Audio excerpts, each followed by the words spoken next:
On the 2nd of June 1997, students from the senior year at Napa High School visited Waterworld USA in Concord, California. It was their end-of-year trip, and for many it was a significant milestone. The last time they would all be able to spend time together before moving on to college, work, and their adult lives. However, due to a prank gone wrong, the day would end up being significant for hundreds of people in an entirely different and deadly way.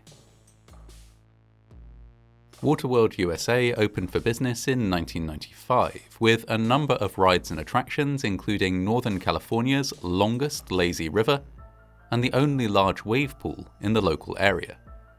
Attractions were designed to provide entertainment for a wide range of guests, with shallow pools and play areas for children, supplemented by larger, taller and more extreme water slides for teens and adults. For several years, the park operated without major issue. Accidents of any kind were rare, and the attractions were kept in good working order, with new attractions and theming added every few years. The park gained a reputation as an excellent day out, especially when complemented by its nearby sister park, Waterworld Sacramento, and the wildlife theme park, Marine World Africa USA. Locals could buy a season pass for all three attractions, which were owned and operated, at least until the late 1990s, by the same company. There was a great deal to recommend Waterworld USA, and this was, perhaps, why in 1997 it was chosen as the location for the annual end-of-year trip for seniors from Napa High, a school about an hour north of the park. Every year, graduating students would enjoy a class trip, and it was almost always to a water park. In previous years, they had visited Manteca waterslides, but in 1997 it was decided that this year the trip would be to Waterworld USA instead. Over the course of many successive end-of-year trips, a tradition had arisen among the students. Towards the end of the day, when the risk of getting kicked out of the park was minimal, they would all gather at one of the largest water slides available and attempt to slide down together. To do this, one student would enter the slide but quickly brace themselves against the sides and bring themselves to a stop, blocking the slide. This would allow their friends to enter the slide behind them and catch up with them. More and more students would enter the slide until those at the front let go, and the entire group would slide down together.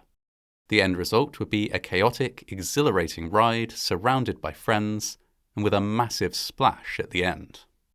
Napa High students called this practice clogging, and by 1997 it had become a slightly competitive tradition. Each class of senior students would try to clog a slide with more people than the previous one had, with the record in 1996, set at Manteca waterslides, being over 60 students on a single slide at once.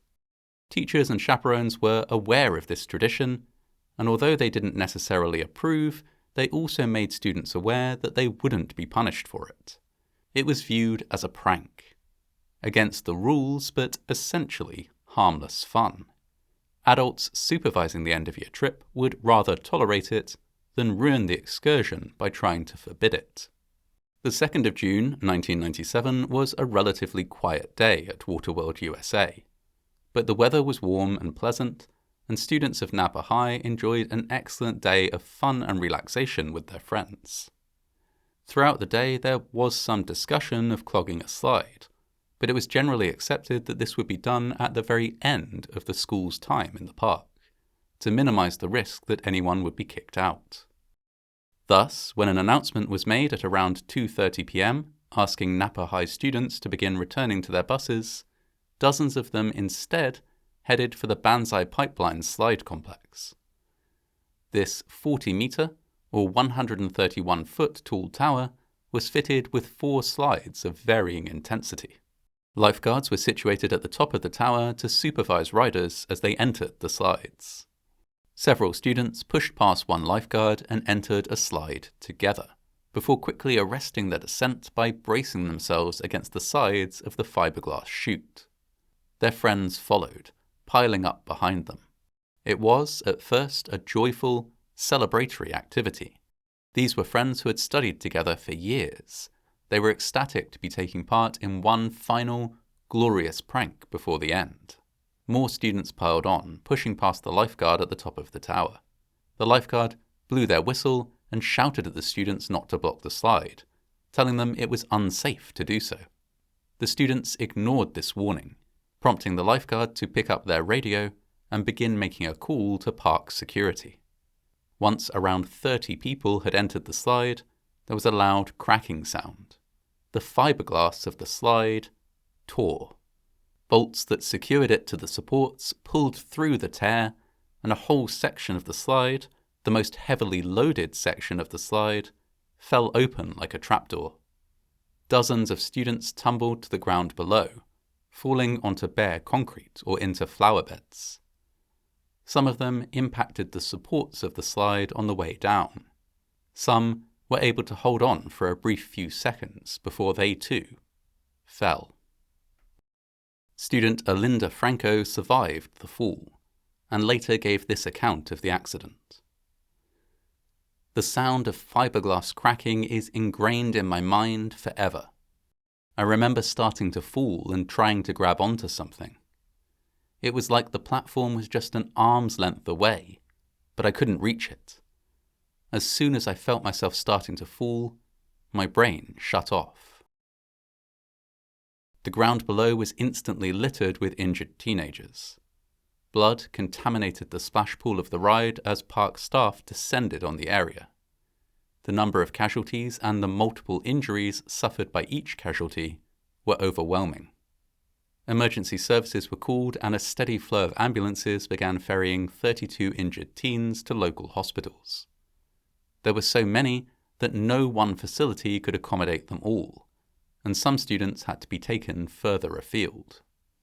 The principal of Napa High, Lars Christensen, was informed and immediately drove to the park.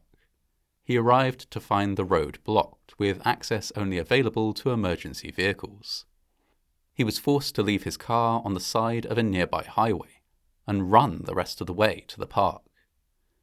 Once there, he was shocked to see that there were so many casualties that students were still awaiting transport to hospital even an hour after the accident.